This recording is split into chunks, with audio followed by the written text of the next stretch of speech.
Hi Earth Signs, Taurus, Virgo, and Capricorn. Welcome po sa ating channel. At ito ay inyong Monthly Gabay Tarot reading for your career and money ngayong April 16 to 30, 2024. Please be reminded that this is general reading po, so maaari kayo makarelate o hindi. Just take what resonates.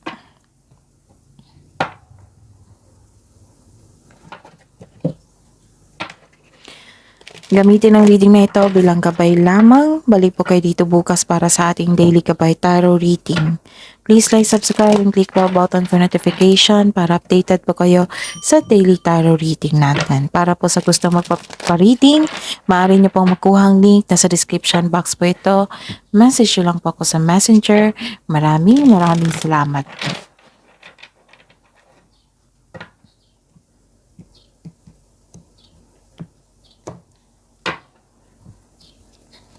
Spirits guys, mga ganap po sa career and money ni Earth Signs, Taurus, Virgo, and Capricorn ngayong April 16 to 30, 2024.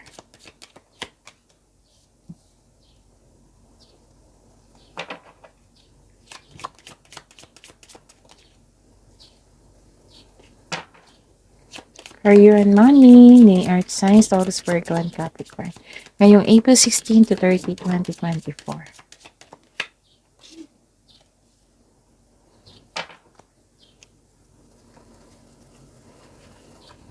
Okay. Hingin tayo ng mensahe. Spirits guys, career and money po ni Taurus, Virgo, and Capricorn ngayong April 16 to 30, 2024. 2 cards po. Okay. So, Taurus, Virgo, and Capricorn. Sa mga hindi pa nakapanood sa weekly gabay nyo ha, uploaded nung Sunday. Merong weekly ka na po, check nyo po. And may nakita akong malakas ang inyong intuition. And baka nalaman nyo kung sino yung magnanakaw. Kasi may nakita ko loss dito. Loss of money, pwedeng bagay, pwedeng tao, ideas, opportunity. Ayan, pwede. May nakita kong loss dito, damage. Pwedeng pagnanakaw, pagkasira, or sinisiraan ka. Oo, sa ibang tao at nag-cause ito ng illness or sakit or worried kayo or stress kayo. Nakita ko dito nagkaroon ng long-term plans regarding sa inyong career para magkaroon ng career stability. Yes, and some of you stable na yung career nyo. And nakita ko dito nakatanggap ka ng blessings, clarity, hope, and healing. Malakas ang inyong intuition. And nakatanggap kayo ng ideas, thoughts, and humihingi kayo ng guidance. And nakita ko dito may transformation na magkaganap. And fast changes, things happen to suddenly in a short period na hurry. Take bold steps forward. Energy po ni Taurus, Virgo, and Capricorn sa career and money nila ngayong April 16 to 30, 2024.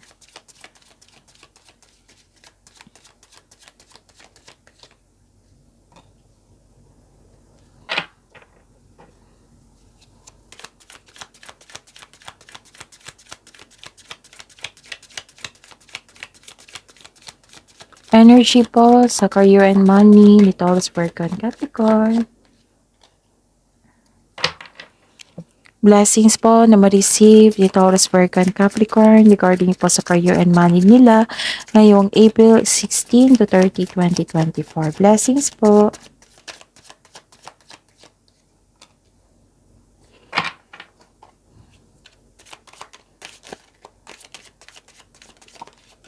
Kunin natin yan.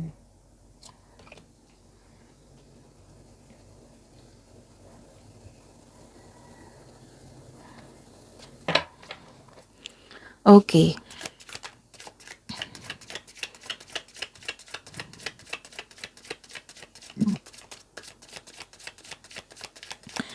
Challenges po na ma-overcome ni Taurus, Virgo, and Capricorn sa career and money nila ngayong April 16 to 30. Challenges po na ma-overcome. Oops, kunin natin to. Okay. Taurus, Virgo, and Capricorn.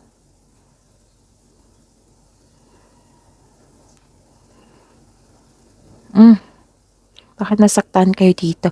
Malungkot kayo dito. Nasaktan kayo. And this is a clarification of your cards here. 'Di ba? Sabi ko kanina, yung nagkaroon ng illness, nasaktan kayo. Malungkot ka ngayon sa isang buhay karera, posibleng job loss or nakatanggap ka ng hindi magandang balita regarding sa career and money niyo po. May ilan dito nakita ko dito na may pag-aaway sa coworkers at hindi ka na komportable sa inyong workplace po. But you must process the loss and allow yourself na i-heal kung gusto mo nang mag-move forward in a new direction. So this is the clarification of your cards here na nagkaroon ng illness, na discourage po kayo, may pag-aaway kasi may nag-degrade, may nag-downgrade, may sinisiraan kayo. Tapos nagkaroon ng hope and healing. So you're healing yourself from a heartbreak po. And ano ito? Okay. So, ayun. So, Taurus, Virgo, and Capricorn, may nakita ko ditong disbalances sa inyong emotion. Pwede na nagkaroon ng conflict of interest, which is the clarification of your 3 cards na. 3 cards na nagkaroon ng clarification na may tampuhan, may away, may away, argument, and disconnection sa kasamahan niyo dyan. And exercise your patience ha, kasi naging impatient kayo dito. Nagkaroon din ng conflict of interest. Nagkaroon ng, you are pushing for results. So this is imbalance and unfairness in your work, relationship sa katrabaho at problema sa kaperahan. Nag-struggle ka sa changes dahil nag-look back ka sa past sa mga nangyari. The advice is try to look at what you need now in the presence and don't worry, you are guided to find peace. Ano yung blessings na tanggap Taurus, Virgo, and Capricorn? So check natin. It might be naapektuhan ka dito eh. Oo, nagkaroon ng blockages kasi ayun nga, may away na ganap, may hindi totoo sa inyo. And nagkaroon ng hesitation and delay. So, kailangan yung ma-overcome ito para magkaroon ng creativity or solution sa problema. Okay? So, kailangan yung i-workout nyo po ito. Iwasan yung magbawa ng disappointment or what I meant is iwasan nyo maggawa ng blockages. Ano yung blockages? Yan yung negative energy flow. Yan yung blockages, dahilan. Like for example, disappointed kayo, may kaaway kayo, may negativity na nangyari It might be galing to sa isang tao na nagalit din kayo sa kanya. Kaya, ayun, nagkaroon ng blockages. Yung na hindi kayo nag-uusap rin. Nag-create din yan ng blockages. Isa sa example yan. Kasi iba-iba tayo na experience sa araw-araw, di ba? So, pag-isipan nyo po ng mabuti kung ano yung blockages sa inyong buhay, kung bakit ito hindi makapasok itong blessings na ito. And sabi po ng card dito na be confident para ma-overcome nyo ito at makapasok na yung blessings na para sa inyo. So take risks. We need to move out from our comfort zone. Success starts with every challenge, not from the comfort zone. Okay? So, ano ito? Tingnan ko lang ha. Hindi kasi kasi bago to hindi hindi pa ako masyadong familiar. Okay. So, ano pa? Kailangan yung i-work out talaga to. Kailangan mawala itong blockages na ito. Kung pwede po, magkaroon ng pag-embrace sa mga nangyari kasi nag-look back pa kayo sa past Embrace, surrender, and surrender your worries kay God. Yan yung pinaka-powerful thing to do para mawala yung blockages. And meditate also. And connect to your intuition also para magkabayan ka sa tamang daan. Okay? And nakikita ko dito na may tutol sa inyong desisyon.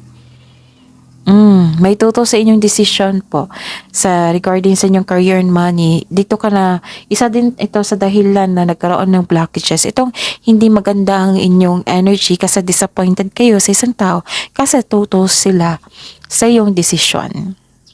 Okay? So, the advice is take it as a reminder to try have an open mind and be respectful of opposing viewpoints. Yes, kung may tuto sa ating decision, kailangan tayong maging respectful pa rin tayo sa kapwa natin. Okay?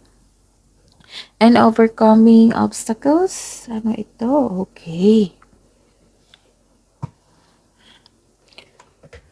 So, ayun, kailangan yung alagaan ng inyong career and money. May tutulong sa inyo which is ina ito. May tutulong sa inyo, which is motherhood ang energy niya. Or it might be you, it might be a motherhood talaga. Tapos, maarami kang iniisip na bagong idea ngayon para sa ikapabubuti ng inyong negosyo, trabaho, at kaperahan. Okay? Pag-aalaga to sa career and money. And, may paglalakbay na mangyayari. Kasi expansion and growth to. So, this is the challenges. May magaganap na collaboration, meron din na mag-hire ng panibagong team or dagdag trabahante kasi mas lumago ang inyong negosyo or trabaho. May ganap na business travel. Meron ako nakikitang business travel dito. Okay? So that is your reading for your career and money, Taurus, Virgo, and Capricorn ngayong April 16 to 30, 2024. Please like, subscribe, and click the button for notification para updated po kayo sa daily tarot reading natin. Maraming salamat po.